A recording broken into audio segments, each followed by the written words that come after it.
পরিবার নিয়ে ঈদের আনন্দ উদযাপনের কথা থাকলেও উজান থেকে নেমে আসা পাহাড়ি ঢল তছনছ করে দিয়েছে সব। টানা বর্ষণে বাড়িঘর তলিয়ে যাওয়ায় জীবন বাঁচাতে রাস্তার উপর নিয়েছেন ঠাঁই। সুরমা নদীর পানি উপচে সুনামগঞ্জ শহরে পানি প্রবেশ করছে। টানা বর্ষণে শহরের ২৫ এলাকায় পাহাড়ি ঢল ও বৃষ্টির পানি ঢুকে পড়েছে। নিচু এলাকার ঘরবাড়ি প্লাবিত হওয়ায় নিরাপদ আশ্রয়ে ছুটে যাচ্ছেন বাসিন্দারা। টানা বর্ষণে শহরে ব্যাহত বিদ্যুৎ সরবরাহ।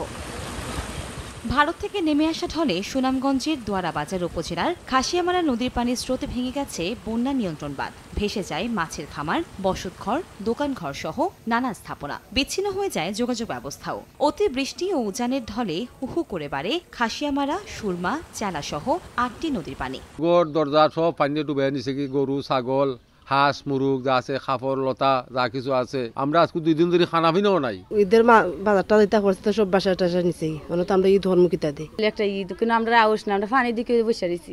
ঈদ কি আমরা জিনিস বুঝি না। নগদের কাছে সব গ্রাহকই প্রিয়, তাই তো সারা দেশে ক্যাশ আউট চার্জ সবচেয়ে কম। এদিকে মধ্যরাত থেকে টানা বৃষ্টিতে সিলেটে দেখা দেয় জলাবদ্ধতা। বিঘ্ন ঘটে ঈদের জামাতেও।